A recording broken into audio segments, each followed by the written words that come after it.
Hey guys, it's Sam. Welcome back to my channel. In today's video, I am going to be doing a review slash kind of talking about my own personal goals after reading the 12-week year. When I say that this book changed my life, I mean that quite literally. I will say I don't think the book itself was groundbreaking or anything too life-changing in that sense, but it definitely gave me a mindset that led me to what my biggest goal is going to be, and I will discuss that later at the end of the video, because if you're clicking on this for the review, I want to get right into that.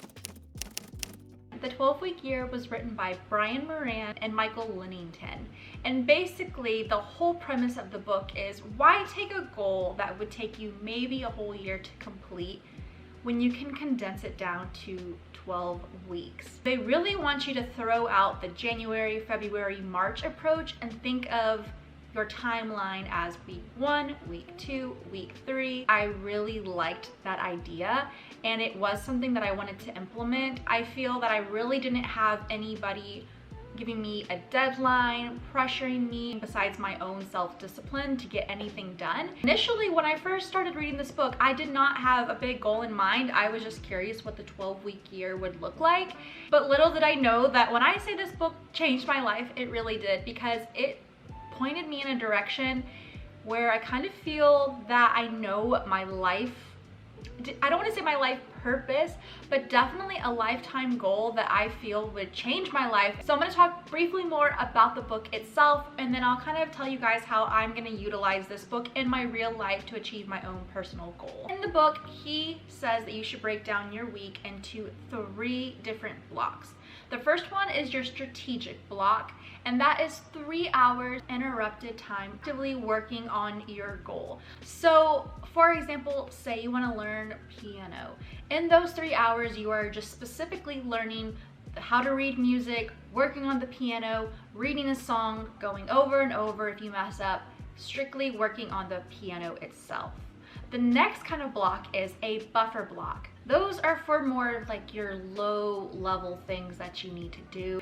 It's not really actively working on the piano, but you're researching better ways to get better at playing the piano. Each day for your buffer blocks, you need to designate 30 minutes in your day that is just to like the side things that you want to learn, like working on your craft, working on your skill, getting closer to your goal, kind of more behind the scenes. The thing that he recommends is a breakout block, which is another 3 hours to just recharge, where you're doing something for yourself. So basically your rest time, but scheduled rest time. We have a tendency to get on our phone, start checking email. For me personally, I know I spend way more than 3 hours of just leisure time, but in this book he suggests actually designating time to free time, otherwise kind of get back to work.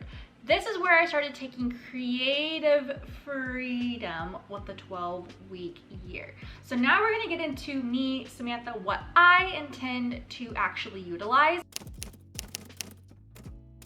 All right, so I'm about to tell you guys what my goal is.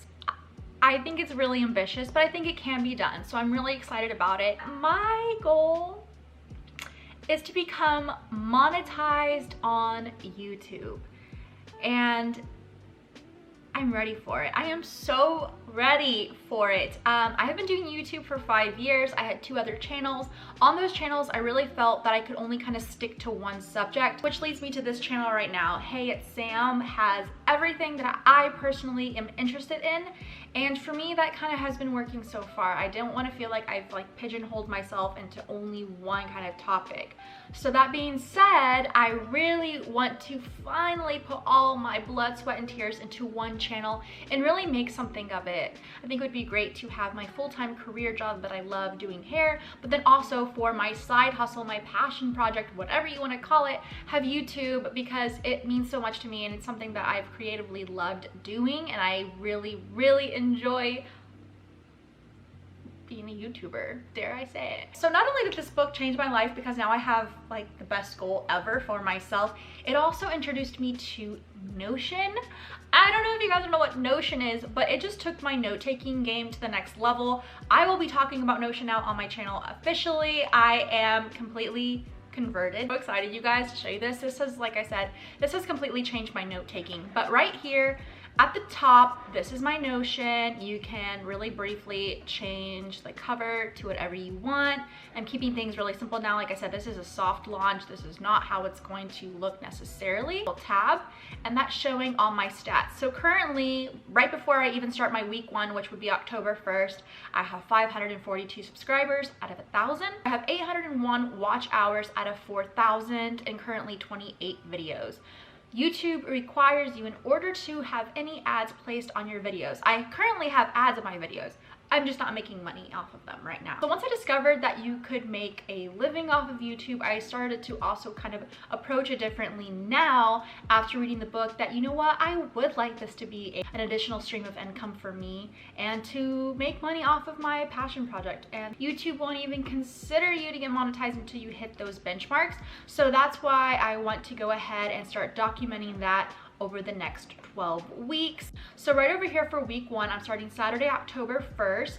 My goals initially are to upload Tuesdays and Thursdays. I will start playing around with that later on, but for right now, those days work for me. So in this tab, it says come up with 5 new YouTube ideas. So for that, I really want to go ahead and give myself a designated time. So I think I would like to spend at least 15 minutes on, let's just say, Wednesdays. So for me, I'm gonna come up with 5 new YouTube ideas on Wednesdays. Why not? Like I said, this is a slight mock-up, but just to give you an idea. So spend 15 minutes on TikTok looking for trends. Let's just say I do this on Tuesday, an hour researching aesthetic YouTube styles. I'm so inspired when I go on YouTube now. I kind of look at it more from an educational point of view. I'm looking at videos and seeing how long are their intros, what kind of style, what kind of fonts, what kind of text, what kind of music. There's so much behind the scenes, and I have been doing, I believe, quite well on my own. I'm self-taught, if you will, but I do feel now that I'm ready to elevate my video style and editing and everything like that. So I want to spend at least 1 hour, and that's just going to be in the week. You know, right now I'm not trying to like bog it down and get too worked up.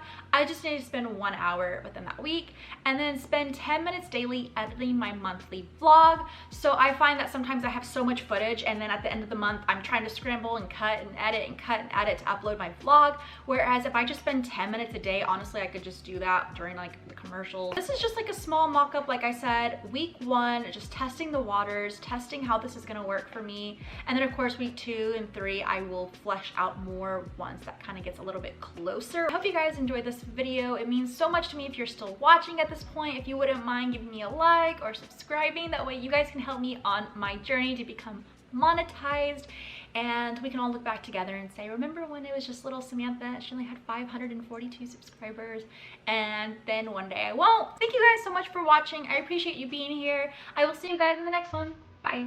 Oh, I need to probably find out who the author